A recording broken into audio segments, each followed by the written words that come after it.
ہمیں جتنے چیلنجز ہوتے ہیں قومی مفادات کے لیے جو مشقیں شروع ہوئی ہیں کیا سمجھتے کتنی امپورٹنٹ ہیں, کتنی بڑی کامیابی ہے؟ بہت اہم ہے, 45 کنٹریز. بہت اہم ہے. 3 نکات, اس دو نکات اہم ہیں بنیادی طور پہ. ایک تو یہ کہ پاکستان کو آئسولیٹ کرنے کی جو کوشش تھی وہ ناکام ہو گئی. یہ مشقیں تو 2007 سے ہو رہی تھی. اب کیا نئی بات ہے؟ اب نئی بات یہ ہے کہ اس میں 51 نیشنز شامل ہیں. 51 نیشنز, تمام بڑی طاقتیں, امریکہ, روس, چین شامل ہے. جی. روس 11 سال کے بعد نیٹو کے ساتھ مشقیں کر رہا ہے. چین کی دیکھیں نا, یہ پاکستان کے دوسرا ایک نقطہ یہ اہم ہے کہ پاکستان کو تنہا کرنے کی کوشش ناکام ہو گئی. پچھلے برس انڈیا نے جو باہری مشقیں کی تھی, وہ اتنا بڑا ملک ہے, اتنی بڑی معاشی قوت ہے, اتنی بڑی منڈی ہے, اس میں 33 ممالک شامل تھے, اس میں 51 ہے. یہ تو کوشش ناکام ہو گئی. دوسرا یہ ہے کہ پاکستان نیوی اب اس قابل ہو گئی ہے کہ ہر طرح کے چیلنج کا مقابلہ کر سکے. انڈیا کا جو یہ مطمع نظر تھا, جو ہدف تھا کہ بحر ہند پہ وہ اس کا مکمل غلبہ ہو جائے, اور اسی لیے یہ جو الائنس تھا جس کو چہار اتحاد کہتے ہیں, آسٹریلیا, امریکہ, آسٹریلیا, جاپان اور انڈیا, یہ چین کا چیلنج ہے نا, اس کا مقابلہ کرنے کے لیے ہے. اجارہ داری تو امریکہ کی بہت سی چیزوں پہ ختم ہو رہی ہے. ویسے تو اڈے ہیں یہاں اس علاقے میں, یعنی یہ دنیا کا 80% تیل یہاں سے گزرتا ہے, خلیج فارس سے, آبنائے ہرمز سے, اور پاکستان بیٹھا ہوا ہے سر پہ. اس کی اہمیت بہت زیادہ ہو گئی. یہ ریڈ سی تک, بحر ہند, بحر عرب, ریڈ سی تک, تو یہ پاکستان اس پوزیشن میں ہے. اور ایران کے ساتھ اگر مل کر کرے تو پھر تو اور بھی چین کی حمایت شامل ہو. سمندروں پہ اجارہ داری جس کی ہوتی ہے, جس کا غلبہ ہوتا ہے, یوں کہہ لیجئے, یہ بڑی اہمیت ہے اس کی, بہت اہمیت ہوتی ہے پانیوں پہ. تو یہ یعنی نیوی کو نظر انداز کیا گیا تھا.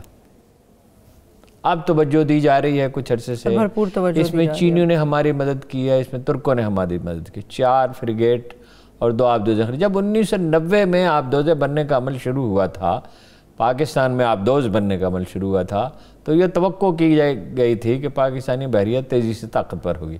پھر بیچ میں وقفے آئے جس میں سے نظر انداز کیا گیا. پھر بحریہ تو نہیں بنی, بحریہ ٹاؤن بنا. تو وہ اس کو ہٹا دیا گیا تھا, آپ کو پتہ نا, اس نیوی چیف. لیکن اب تو بھرپور توجہ دی جا رہی ہے, اب توجہ دی جا رہی ہے ہماری فوج پر. اور دیکھیے نا, اس کی سگنیفیکنس اس علاقے کی بہت ہے. عراق, شام, افغانستان میں امریکی جو آپریشن کر رہے ہیں وہ ان سمندروں کے ذریعے نقل و حرکت ہوتی ہے. سامان امریکی تو پانی بھی وہاں کا لایا ہوا پیتے ہیں, افغانستان کا پانی نہیں پیتے, خراب ہے, فوت ہو جاتا ہے آدمی, حلق سے نہیں اترتا. افغانستان کا پانی بہت اچھا ہے, دلچسپ بات یہ, میں تو باہر آ بھی ہے. تو اس کو فلٹر کرنا ہوتا ہے. پانی کو کیا کرنا ہوتا ہے, وہ پلاسٹک کی بوتلوں میں جو لایا جاتا ہے, لیکن بڑی بڑی طاقتیں بھی ہمیں نا, تو فلٹر کرنا تھا. تازہ پانی بہترین ہوتا ہے. اور پانی کے بارے میں آپ کو بڑی دلچسپ بات بتاؤں, یہ بیچ میں ذکر آ گیا کہ اس کو مٹی کا برتن جو ہے وہ صاف کرتا ہے. اس کو مٹی صاف کرتی ہے جو بارش کا پانی ہے, سطح زمین پہ تو آلودگی ہوتی ہے, لیکن مٹی سے صاف کر دیتی. پھر اس کی ٹریٹمنٹ اگر آپ نے کرنی ہو تو پھر پانی کو مٹی کے گھڑے میں ڈالے. ایک تو اس کا ذائقہ بہتر ہو جاتا ہے, ایک وہ اس کو ٹریٹ کرتا ہے, بتایا جاتا ہے اس کے جو اجزاء کم ہیں ان کو بڑھا دیتا ہے, اور جو زیادہ ہیں انہیں کم کر دیتا ہے. اور کوئی دنیا میں پانی کا ذائقہ گھڑے سے بہتر, زیادہ بہتر میں. بہرحال یہ ضرورت کی چیزیں بحری جہازوں سے لائی جاتی ہیں. آپریشن جو ملٹری آپریشن یہاں ہو رہے ہیں, اس کے لیے بہت سا سامان بحری جہازوں سے آتا ہے. اس کی بڑی اہمیت ہے. پاکستان کی اہمیت بڑھ رہی ہے, وقت گزرنے کے ساتھ کم نہیں ہو رہی. افسوس کہ 2 چیزوں پہ ہماری توجہ نہیں ہے. غیر ضروری کشیدگی کم کریں, اور اس سے بھی زیادہ یہ کہ معیشت کو بہتر بنائیں. اور معیشت کشیدگی کم کرنے سے بہتر ہوتی ہے, لا اینڈ آرڈر بہتر بنانے سے ٹھیک ہوتی ہے, اور سیاسی استحکام سے بہتر ہوتی ہے. سرمایہ ورنہ کچھ جو چھوٹا سرمایہ وہ گھروں میں رہ جاتا ہے, اور بڑا سرمایہ دار جو ہے وہ باہر چلے جاتا ہے. بنگلہ دیش یہ نا جا رہا تھا نا, ٹیکسٹائل والا تو بنگلہ دیش جا رہا تھا, اور کہیں جا رہا تھا جہاں موقع ملتا تھا. لیکن اب ٹیکسٹائل میں کتنی فینومینل گروتھ ہے. اس یعنی ٹیکسٹائل 40% لیبر ہماری جو ہے وہ کھپتی ہے اس میں, ٹیکسٹائل میں. اب تو شاید 50% ہو جائے. دیکھیں یہ جو چیزیں ہیں نا یہ وقتی ہیں.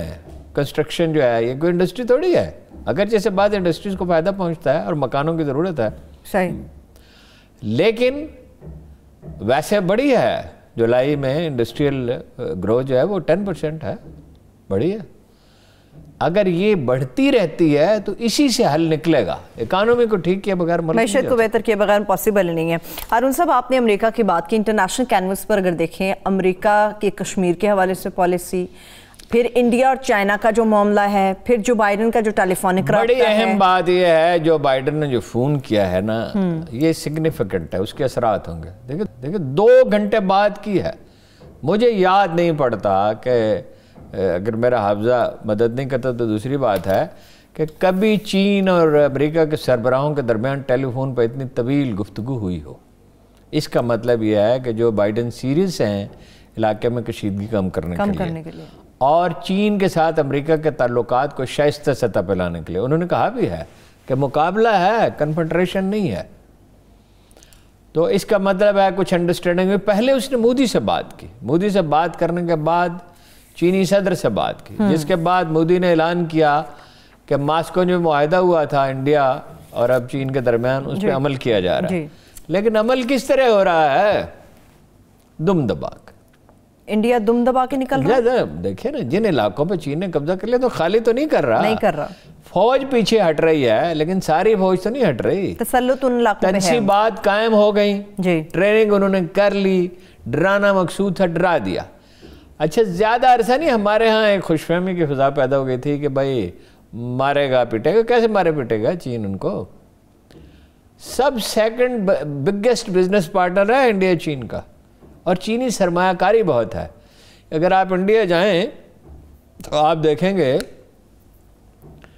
کہ کوریا کے اور امریکہ کے موبائل نہیں استعمال ہوتے, چائنیز موبائل, اس لیے کہ وہ سستے ہیں. انڈین صارف جو ہے وہ سستی چیزوں کی طرف بڑے مائل ہوتا ہے, ہماری طرف فضول خرچ نہیں ہے.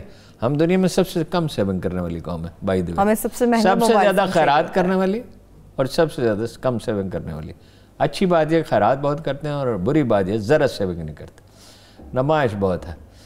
تو وہ کسی نے پچھلے دنوں ایک واقعہ یہ ہوا تھا, کسی نے وہ مہم چلا رہا تھا چینی مصنوعات کے بائیکاٹ کی, تو کسی کو اس نے میسج بھیجا تو اس نے جواب دیا یہ میسج تم نے چینی فون سے کیا ہے نا, اور تم چینی ٹیلی ویژن دیکھ رہے ہو نا.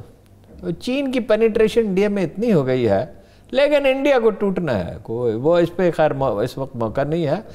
انڈیا کے اندر شکست و ریخت کا جو عمل شروع ہو گیا وہ جاری رہے گا, ابھی رکنے والا نہیں ہے. لیکن ہارون صاحب جس طرح سے عمل درآمد ہو رہا ہے اس ایگریمنٹ کے اوپر, مگر ہمیں اپنی فکر کرنی چاہیے, اس پہ شاد نہیں ہونی چاہیے کہ انڈیا ٹوٹ جائے گا.